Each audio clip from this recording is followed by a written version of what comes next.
হেঁচকির সমস্যায় আমরা ছোট থেকে বড় সকলেই কিন্তু বেশ ভুক্তভোগী। আর এই হেঁচকি নামক সমস্যাটি বলে কয়ে কিন্তু আসে না, হঠাৎ করে হেঁচকি উঠতে শুরু করে।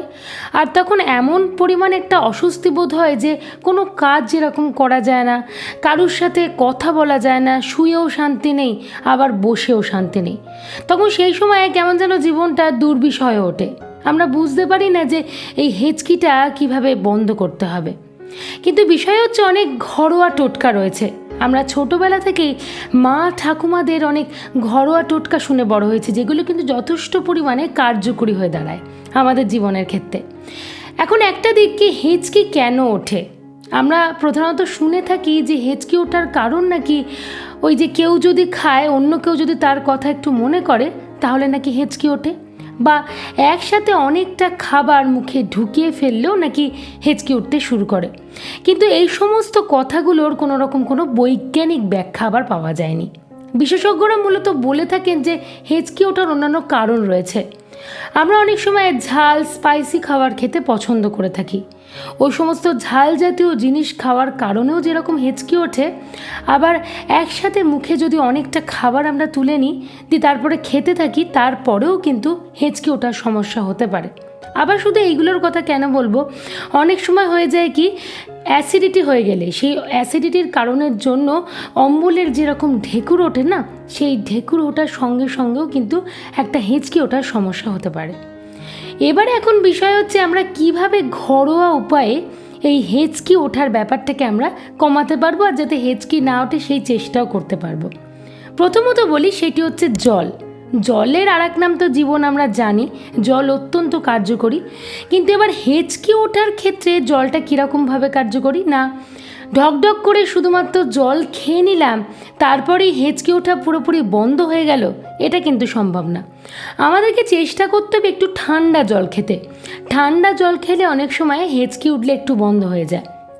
আবার নর্মাল টেম্পারেচারের জলের মধ্যে আমরা যদি 1 চামচ নুন বা চিনি এটা মিশিয়ে পান করতে পারি, তাহলেও কিন্তু হেঁচকির জন্য ভীষণ কার্যকরী হয়ে দাঁড়ায়। মানে খানিকক্ষণের মধ্যেই কিন্তু হেঁচকি ওঠাটা বন্ধ হয়ে যায়। এছাড়াও দ্বিতীয়ত বলি, সেটি হলো লেবুর ব্যবহার। বাড়িতে কম বেশি আমাদের সকলের কাছেই লেবুটা কিন্তু থাকে। যখনই অনবরত হেঁচকি উঠতে শুরু করেছে, তখন কি করতে হবে না, লেবু কেটে একটুখানি লেবুর অংশকে মুখের মধ্যে নিয়ে নিতে হবে, এবং তারপরে মুখের মধ্যে নিয়ে খানিকক্ষণ একটু রেখে দিলেই দেখা যাবে যে হেঁচকি কিন্তু আস্তে আস্তে বন্ধ হয়ে গেল। এবার এখন হঠাৎ যদি হেঁচকি ওঠে, আবার বাড়িতে লেবুও নেই, তখন কি করব?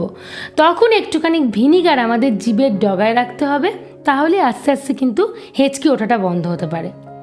এছাড়াও তৃতীয়ত বলি, আগেকার দিনের মানুষ, আমাদের মা ঠাকুরমারা বলে থাকতেন যে যখনই হেঁচকি উঠবে, খানিকক্ষণ একটুখানি নিঃশ্বাসটাকে বন্ধ করে রাখতে হবে। অর্থাৎ নাক চিপে একটুখানি শ্বাসটাকে ভেতরের মধ্যে আটকে রাখলেও হেঁচকি ওঠা কিন্তু বন্ধ হয়।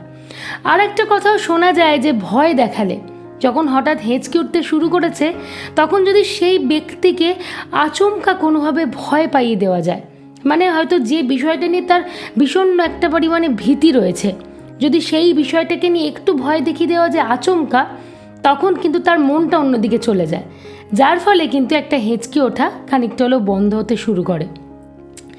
এছাড়াও চতুর্থত বলি, সেটা হচ্ছে গিয়ে আমরা যদি বাড়ির বাইরে বেরোই আর তখন হেঁচকি উঠতে শুরু করে, সবসময় তো আমাদের বাড়ির মধ্যে যখন থাকলাম তখন আমরা ঘরোয়া টোটকা এই সমস্ত কিছু ব্যবস্থা করলাম, কিন্তু বাড়ির বাইরে বেরিয়েছি, তখন যদি দেখলে তোমাদের হঠাৎ হেঁচকি উঠতে শুরু করলো, তখন কি করে এখান থেকে মুক্তি পাবে না? তখন কি করতে হবে, কানের মধ্যে আঙুলটাকে দিয়ে রাখতে হবে খানিকক্ষণ চুপ করে কানের মধ্যে আঙুল দিয়ে চেপে থাকার পর কিন্তু আস্তে আস্তে হেঁচকি ওঠাটা বন্ধ হতে শুরু করবে।